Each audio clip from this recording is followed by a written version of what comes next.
Selamat malam teman-teman semua.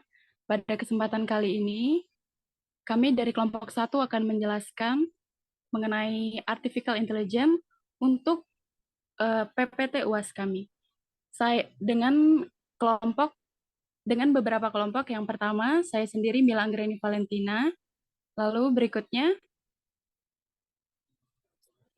Maria Samuel. Aryani Arwan. Saya Rahmat Umayyan Krishna Barita. Saya Grace Brigita. Terakhir saya Pranata Simanjuntak.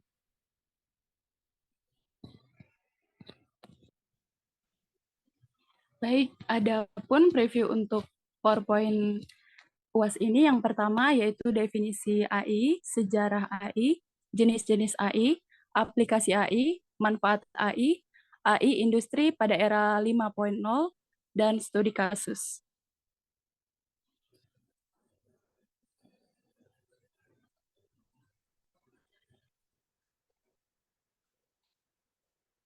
Kita masuk pada definisi AI.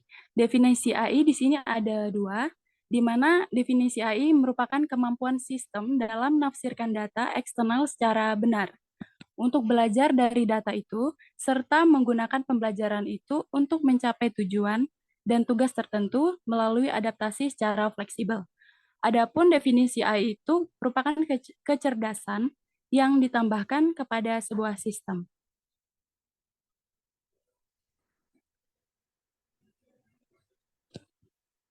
Untuk sejarah AI itu sendiri, di mana pada gambar yang tertera, di tahun 1943, di mana Warren McCloud dan Walter Pitts itu memberikan makalah mengenai logical calculus atau yang merupakan karya pertama tentang kecerdasan buatan AI. Jadi mereka menyarankan untuk model neuron buatan seperti itu. Nah, untuk tahun 1949 sampai 1950 yaitu attention of Turing machine. Jadi di mana di sini mengusulkan sebuah tes untuk menentukan apakah sebuah mesin memiliki kemampuan untuk menunjukkan perilaku manusia. Tes ini dikenal sebagai tes Turing. Jadi pada tahun yang sama, lulusan Harvard, Marvin Minsky dan Dan Edwards membangun komputer jaringan saraf pertama bernama SNARK. Berikutnya di tahun 56. Pada tahun ini, program kecerdasan buatan pertama bernama Logic Theories. Di sini, program ini memverifikasi 38 dari 52 teorema matematika, serta menemukan bukti baru dan lebih elegan untuk beberapa di antaranya. Jadi, di tahun 1959, seperti yang tertera sampai dengan 1966, mungkin di sini first chatbot ya. Di sini mereka lebih mengenalkan untuk menciptakan chatbot pertama bernama Eliza. Di tahun 1972 yaitu first intelligent robot. Di sini dibangun first intelligent robot ini pertama kali dibangun di Jepang bernama Webot One. Di tahun 1975, saya ulangi, di tahun 1980, AI kembali dengan keras, yaitu Korporasi Peralatan Digital yang mengembangkan R1. Jadi di sini merupakan sistem pakar komersial pertama yang sukses dan secara resmi mengakhiri periode musim dingin AI. Jadi pada tahun yang sama ini, American Association of Artificial Intelligence diselenggarakan di Stanford University. Di tahun 1987 sampai 1993, dengan munculnya teknologi komputer dan alternatif yang lebih murah, banyak investor dan pemerintah menghentikan pendanaan untuk penelitian AI yang mengarah ke periode musim dingin AI kedua. Jadi di sini kayak sempat terhenti untuk musim dingin kedua ya. Nah, di tahun 2022, saya ulangi, di tahun 2002, di sini dimulai untuk pengembangan AI, di mana di sini penyedot debu yang membuat AI memasuki rumah. Lalu di tahun 2005, di sini militer Amerika mulai berinvestasi dalam robot otonom seperti Big Dog, Boston Dynamics, dan Packbot e-robot. Lalu masuk di tahun 2006. Perusahaan seperti Facebook, Google, Twitter, Netflix mulai menggunakan AI. Di tahun 2008, Google membuat terobosan dalam pengenalan ucapan dan memperkenalkan fitur pengenalan ucapan di aplikasi. Lalu masuk di tahun 2012. Di sini pendiri proyek Google Brain Deep Learning memasukkan 10 juta video YouTube ke dalam jaringan saraf menggunakan algoritma pembelajaran mendalam. Jadi, pada tahun 2012 ini, jaringan saraf belajar mengenali beberapa era baru ya, seperti contohnya jaringan saraf. Lalu masuk di tahun 2014. Di 2014 ini, di mana ditemukannya Amazon Alexa pertama kali dirilis. Masuk di tahun 2016 sampai 2018, di mana Hanson Robotics menciptakan robot pertama bernama Sophia yang mampu mengenali wajah, percakapan verbal, dan emosi wajah. Nah, untuk di tahun 2020 di era kita sekarang ini, untuknya di awal kasus COVID kemarin ya, itu selama fase awal pandemi, itu AI menyediakan algoritma di mana tim ilmiah medis membuat vaksin. Jadi, sistem dapat mengantisipasi urutan RNA virus hanya dalam 27 detik yang 120 kali lebih cepat dari metode sebelumnya. Nah, seiring berjalannya waktu, kecerdasan buatan membuat kemajuan pesat di semua bidang. Jadi AI bukan lagi masa depan, melainkan masa kini untuk era kita saat ini.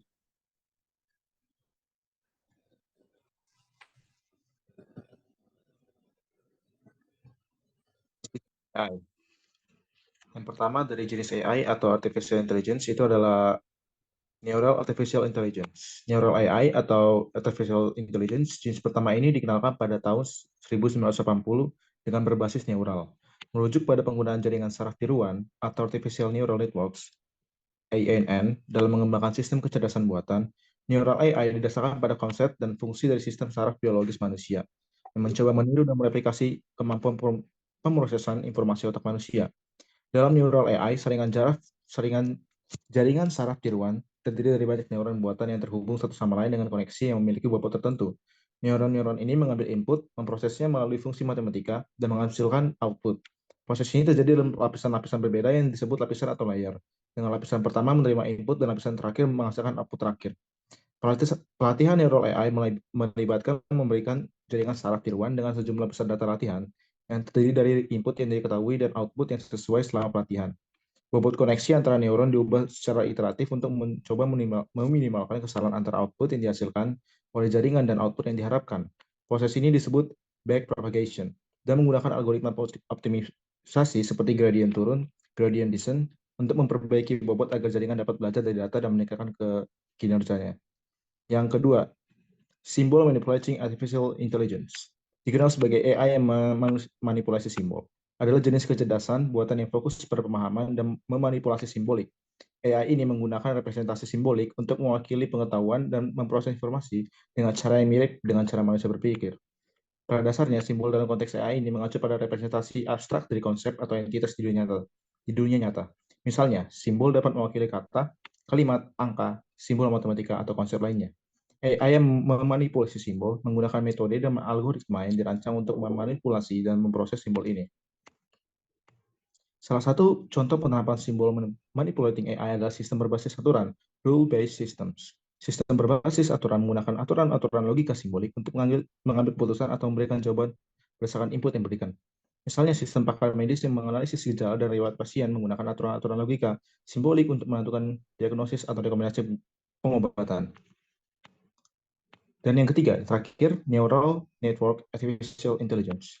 Neural network atau jaringan saraf tiruan adalah salah satu pendekatan dalam bidang kecerdasan buatan yang terinspirasi dari struktur dan fungsi sistem saraf manusia. Neural network menggunakan model matematika yang terdiri dari kumpulan unit pemrosesan sederhana yang disebut neuron atau node, yang terhubung satu sama lain melalui koneksi yang disebut bobot. Struktur dasar dari neural network terdiri dari 3 jenis lapisan, yaitu lapisan input layer, lapisan tersembunyi, hidden layer, dan lapisan output layer. Lapisan input menerima masukan data atau fitur yang kemudian diteruskan ke lapisan tersembunyi. lapisan tersembunyi melakukan pemrosesan terhadap masukan tersebut dan dengan mengalihkan bobot pada setiap koneksi dan menerapkan fungsi aktivasi pada hasilnya.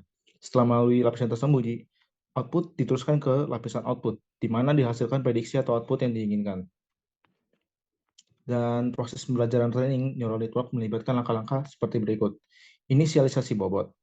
Bobot antar setiap koneksi antar neuron diatur secara acak pada awalnya.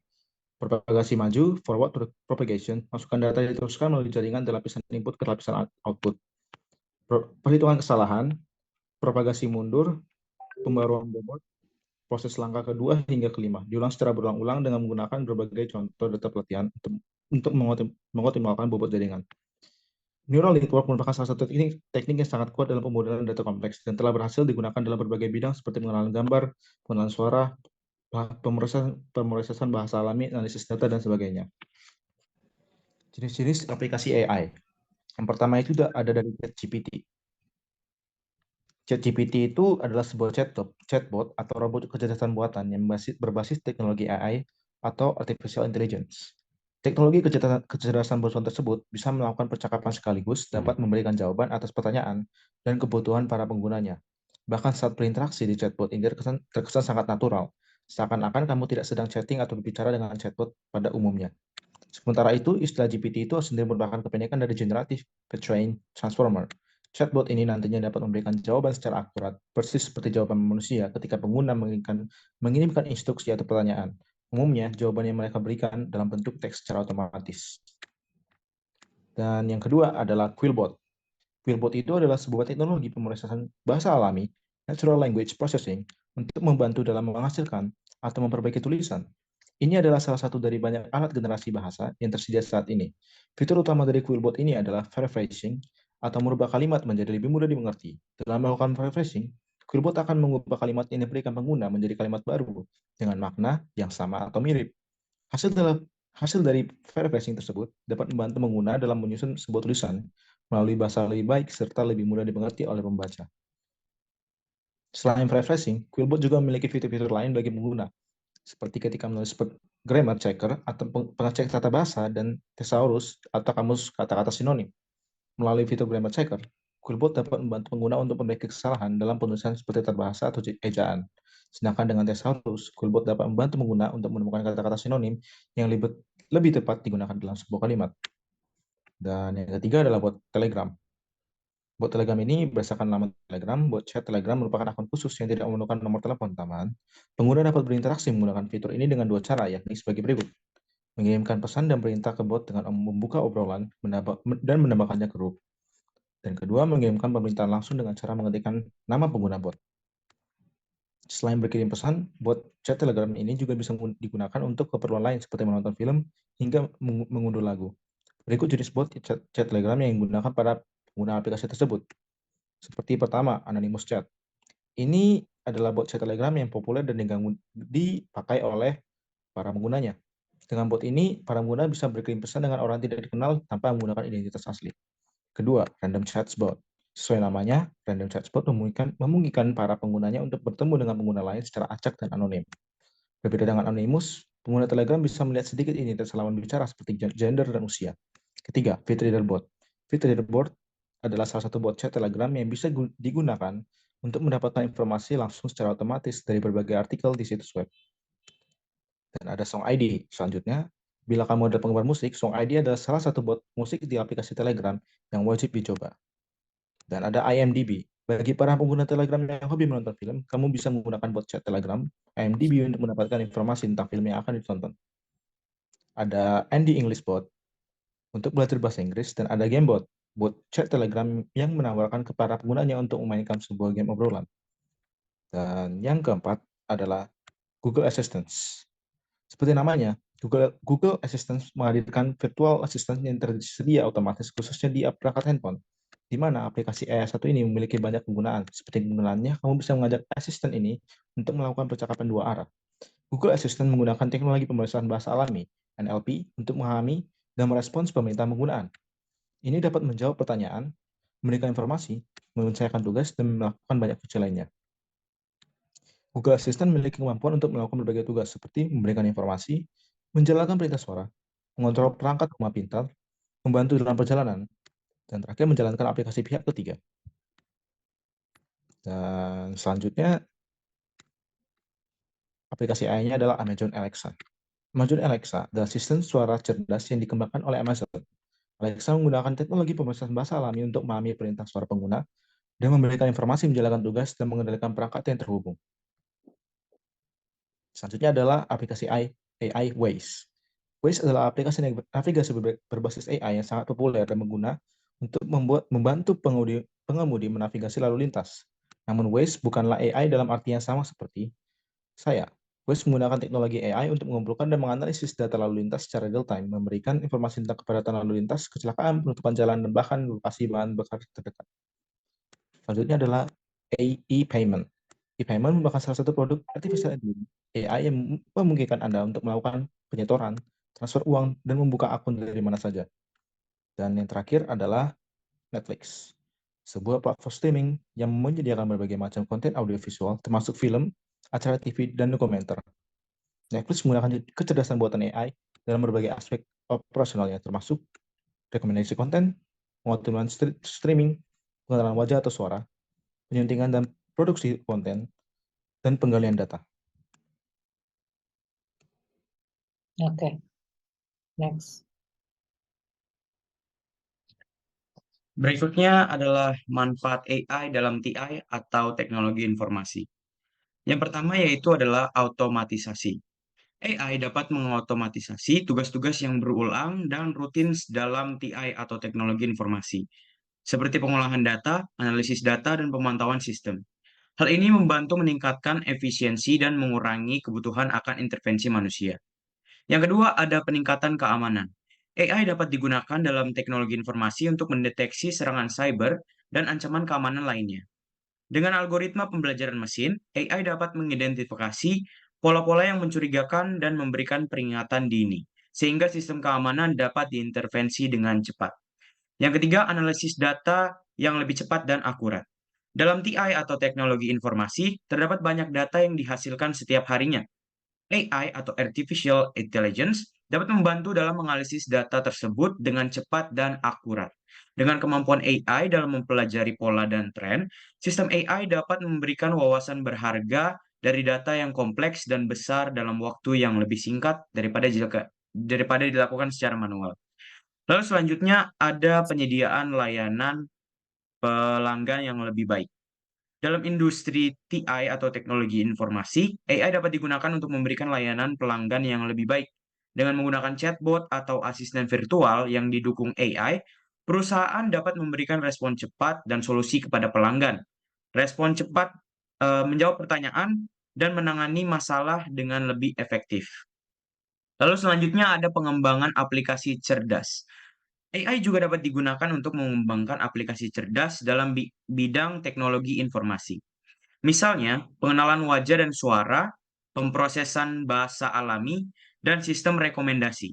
Aplikasi-aplikasi ini dapat membantu meningkatkan pengalaman pengguna dan efisiensi kerja. Selanjutnya ada pengelolaan infrastruktur TI atau teknologi informasi. AI dapat digunakan untuk memantau dan mengelola infrastruktur TI secara proaktif. AI dapat mengidentifikasi masalah dalam jaringan atau sistem dan mengambil tindakan pencegahan atau perbaikan sebelum masalah tersebut berdampak pada kinerja atau ketersediaan sistem. Lalu yang terakhir yaitu adalah prediksi dan peramalan. AI dapat digunakan untuk menganalisis data historis dan tren dalam TI untuk membuat prediksi dan peramalan yang lebih akurat. Hal ini membantu dalam perencanaan dan pengambilan keputusan yang lebih baik untuk pengembangan dan pertumbuhan TI di masa depan. Selanjutnya adalah peran penting teknologi artificial intelligence di era industri 5.0. Teknologi kecerdasan buatan atau artificial intelligence memiliki peran yang sangat penting dalam era industri 5.0. Era ini ditandai dengan integrasi yang semakin erat antara manusia dengan mesin, di mana AI menjadi tulang punggung dari transformasi industri yang sedang berlangsung. Seperti halnya automatisasi dan otomatisasi di mana AI memungkinkan otomatisasi yang lebih lanjut dalam berbagai aspek industri. Dengan kemampuan belajar mesin dan pemrosesan data yang cepat, AI dapat melakukan tugas-tugas yang repetitif dan berulang dengan lebih efisien daripada manusia. Hal ini membantu meningkatkan efisiensi operasional dan produktivitas. Peningkatan produktivitas dan efisiensi dalam era industri 5.0, di mana AI digunakan untuk meningkatkan produktivitas dan efisiensi di berbagai sektor industri. Dengan analisis data yang canggih, AI dapat membantu dalam perencanaan produksi, pengelolaan rantai pasokan, prediksi permintaan pasar, dan optimisasi operasional secara keseluruhan. Hal ini menghasilkan penghematan biaya dan peningkatan kualitas produk. AI juga memungkinkan pengambilan keputusan yang lebih baik melalui analisis data yang mendalam dengan kemampuan untuk memproses jumlah data yang besar dan kompleks. AI dapat memberikan wawasan dan informasi yang berharga bagi para pengambil keputusan. Hal ini membantu mengurangi kesalahan manusia dan meningkatkan akurasi dalam pengambilan keputusan strategis. Personalisasi dan pengalaman pelanggan yang lebih baik pada AI memungkinkan personalisasi yang lebih baik dalam layanan dan pengalaman pelanggan. Dengan analisis data pengguna, AI dapat memberikan rekomendasi yang disesuaikan, menyediakan dukungan pelanggan yang lebih efektif, dan mengoptimalkan interaksi dengan pelanggan melalui chatbot atau asisten virtual. Untuk inovasi produk dan layanan, AI mendorong inovasi di era industri 5.0 dengan kemampuan pembelajaran mesin dan analisis data yang mendalam. AI dapat mengidentifikasi tren pasar, memprediksi permintaan konsumen, dan menghasilkan ide-ide baru untuk pengembangan produk dan layanan yang inovatif. AI sangat memungkinkan memiliki kolaborasi yang lebih erat antara manusia dan mesin. Dalam era industri 5.0, AI dapat bekerja sama dengan pekerja manusia, mengambil alih tugas yang berulang dan membosankan, sementara pekerja manusia fokus pada tugas-tugas yang memerlukan kecerdasan emosional, kreativitas, dan interaksi manusia. Secara keseluruhan, AI memiliki peran penting dalam era industri 5.0 dengan membantu meningkatkan efisiensi, produktivitas, pengambilan keputusan, personalisasi, inovasi, dan kolaborasi manusia-mesin. Ya, tadi kita sudah dengarkan penjelasan secara gamblang mengenai peran penting teknologi artificial intelligence di era industri 5.0. Nah, saya akan mencoba menjelaskan bagaimana sih proses perkembangannya dari society 1.0. Pada saat itu di sini adalah era manusia masih melakukan kegiatan berburu untuk mendapatkan hasil keringatnya. Pekerjaannya masih berburu untuk mendapatkan kehidupannya. Lalu berkembang menjadi di society 2.0. Di sini berkembang adalah tentang masyarakat agraris. Di sini ada masyarakat yang bertani, bercocok tanam, lalu dia kembangkan cara bercocok tanamnya, dikenal dengan society 2.0. Kemudian perkembangan berikutnya di society 3.0, di sini industri yang sudah lebih maju. Industrinya dimajukan sehingga banyak produk-produk industri yang dinikmati oleh manusia pada umumnya.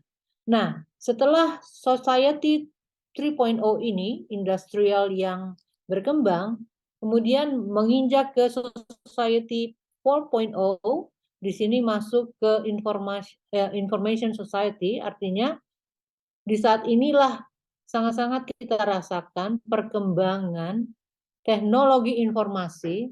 Jadi sini sudah mulai lebih booming lagi tentang artificial intelligence.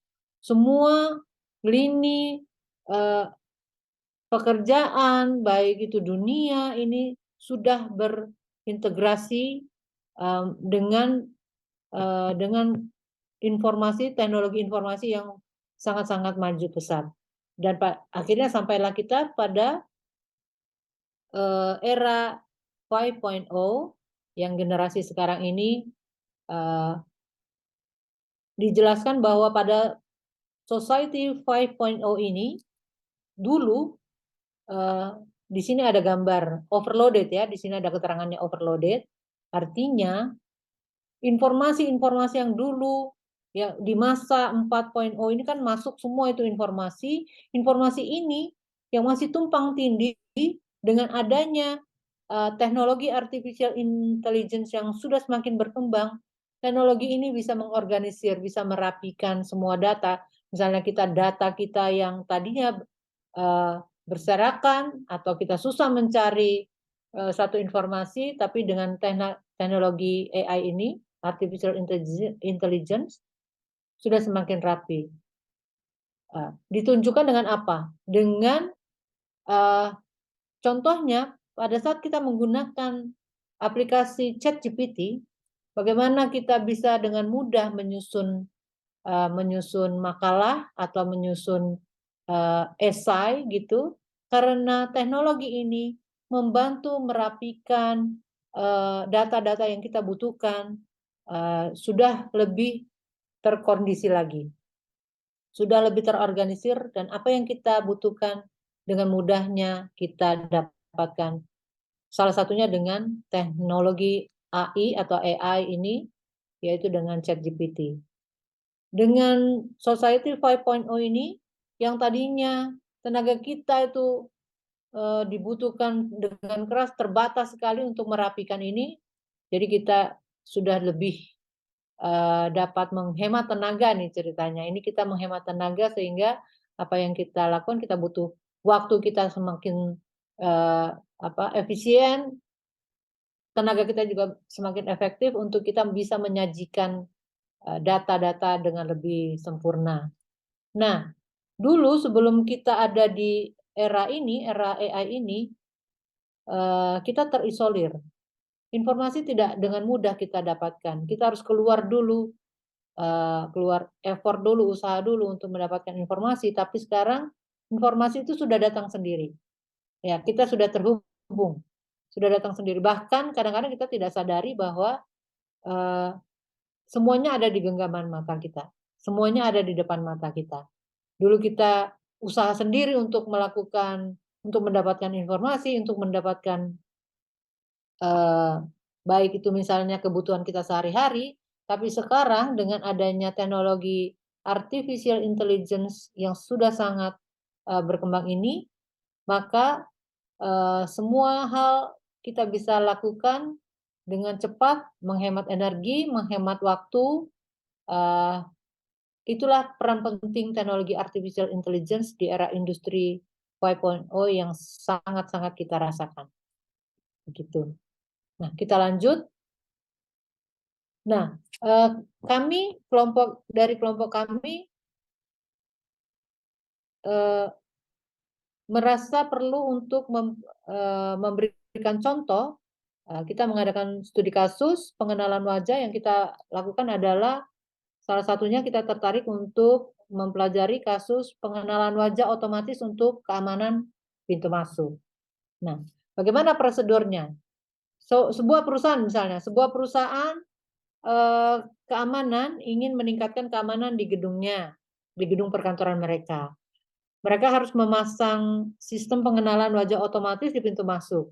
Dan ini bisa dilakukan dengan menggunakan kecerdasan buatan atau artificial intelligence untuk mengenali wajah-wajah orang yang masuk dan keluar dari gedung dengan membandingkannya dengan database wajah yang telah terdaftar.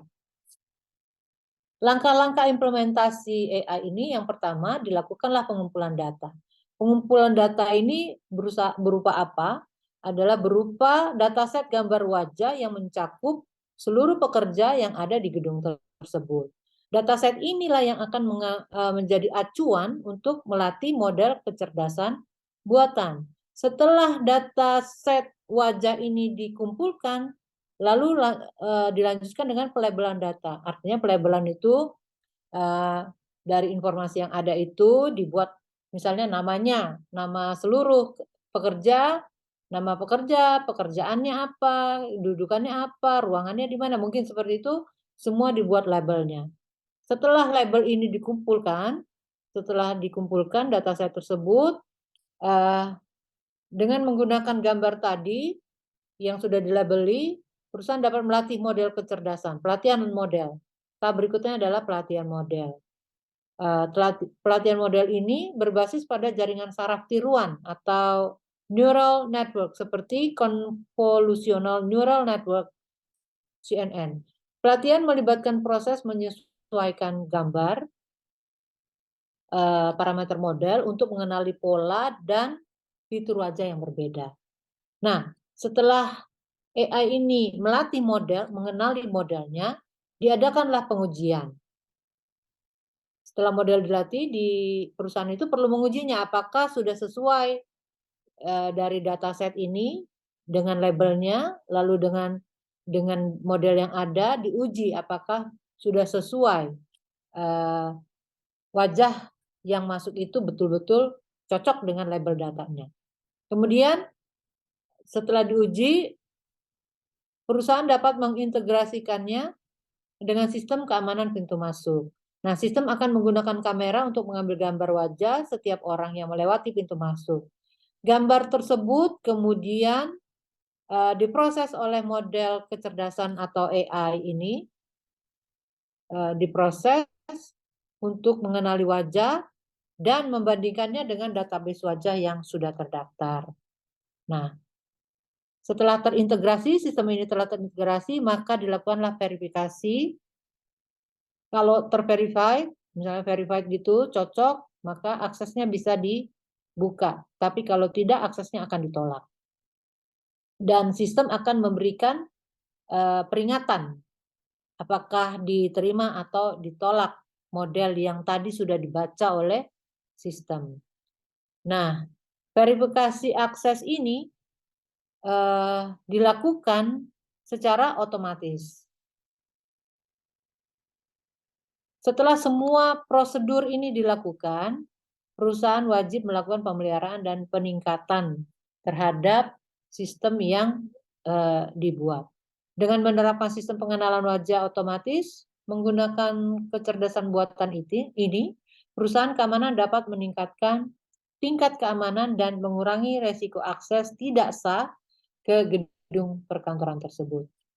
Itu kasus yang kami coba tawarkan atau kami coba bahas di presentasi kami kali ini. Demikian. Kesimpulan dari